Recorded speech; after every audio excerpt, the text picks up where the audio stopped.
საქართველოში საწვავი ისევ გაძვირდა, ფასები ზრდა შეეხო როგორც ბენზინის ყველა სახეობას, ასევე საწვავის შედარებით იაფ ალტერნატივასაც LPG-ს, რომლის ფასი ისტორიულ მაქსიმუმზეა. Როგორ შეიცვალა მსოფლიოსა და საქართველოში ნავთობპროდუქტების ბუნებრივი აირისა და LPG-ს ღირებულება, მარი მელიქიშვილი გვეტყვის ამ აქტუალური თემის დეტალებს.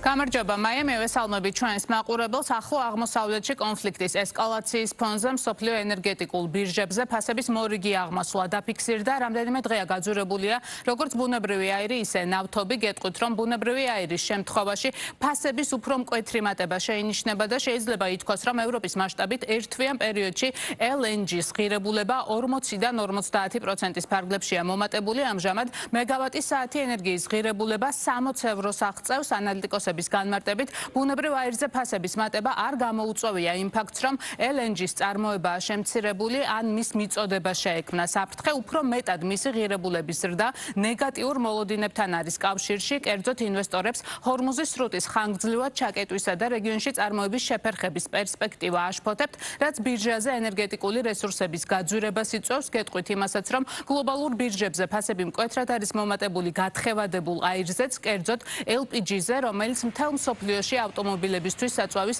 იაფ ალტერნატივად მოიაზრება. ცხადია, საერთაშორისო ფასების ზრდამ განაპირობა ის, რომ LPG საქართველოშიც გაძვირდა. ბოლო 3 კვირაში ფასებმა ფაქტობრივად 20%-ით მოიმატა და როგორც თხევადი გაზის ასოციაციაში ამბობენ, ამჟამად 1 ლიტრი LPG-ს ღირებულება 1 ლარსა და 80 თეთრს აღწევს, რაც ისტორიული მაქსიმუმია.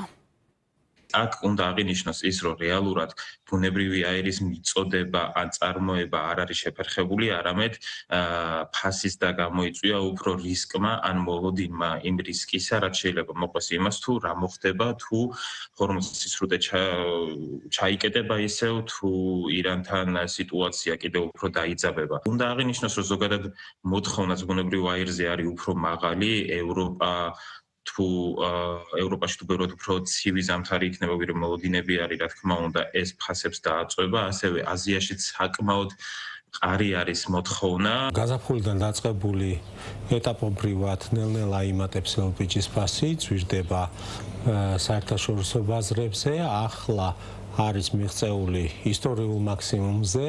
ესეთი ფასი მე ყოველ შემთხვევაში არ მახსენდება, რომ ასეთ მაღალი ფასი ყოფილიყოს. ბოლო 3 კვირის განმავლობაში 10-15 თეთრის ფარგლებში მოხდა ზრდა, რაც გამოწვეული არის როგორც საერთაშორისო ბაზრებით, რასაკურველია, აგრეთვე რუსეთში ენერგომატარებლებზე კრიზისის და ფასის ზრდით.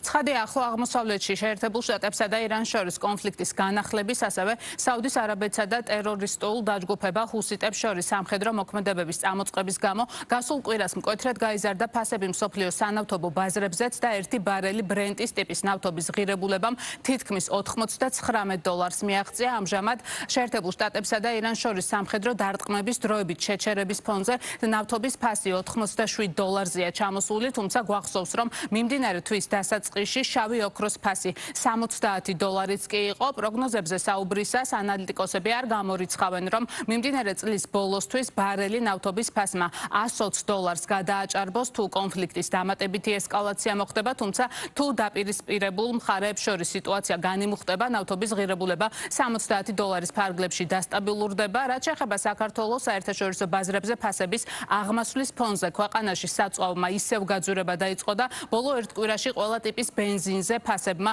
15 თეთრის ფარგლებში მოიმატა. ჯერჯერობით დამატებითი გაძვირება არ შეინიშნება დიზელთან მიმართებით. ფასები გაძვირებულია. გაძვირდა საქართველოშიც მოხმარების ფასები 15 თეთრამდე. ანუ ყველა ოპერატორი არავინ არაფერს არ მალავს. ყველა, ესე ვთქვათ, კომპანიაში არის გაძვირებული.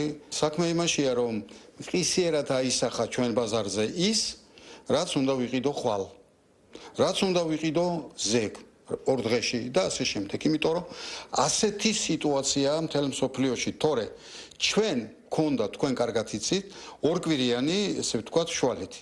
ანუ რო გაძვირდებოდა 2 კვირის განმავლობაში მარაგებიდან ესე ვთქვათ გამომდინარე ჩვენ ვინ არჩუნებდით რაღაც, მაგრამ იმდენად ეს მოხდა ყისიერად რომ ამის გადადება არ შეიძლებოდა. ნავთობი თვის დასაწყისთან და წინა თვესთან მიმართებით უფრო გაზრდილი არის, როდესაც ჩვენ ვნახეთ, რომ წინა თვის ბოლოს ამ თვის დასაწყისში ნავთობის ფასი უფრო 70-ის ფარგლებში იყო. დღეს ახლა 80 არის გადაჭარბებული. აქაც ფასის ზრდა განპირობებული არის იმით, რომ ახლო აღმოსავლეთში სიტუაცია კიდევ უფრო დაიძაბა. თუ ეს დიდხანს გაგრძელდება, მოლოდინები არის, რომ წლის ბოლომდე შეიძლება ფასი $120-საც კი აცდეს. ცნობისთვის 2026 წლის იანვარ-ივნისის პერიოდში საქართველოში ჯამში 627,000 ტონა ბენზინი და დიზელი იმპორტირდა, რაც გასული წლის ანალოგიურ პერიოდთან შედარებით თითქმის 6,9%-ით შემცირებული მონაცემია. მადლობა მარი მელიქიშვილი საუბრობდა ბიზნეს პარტნიორის ეთერში.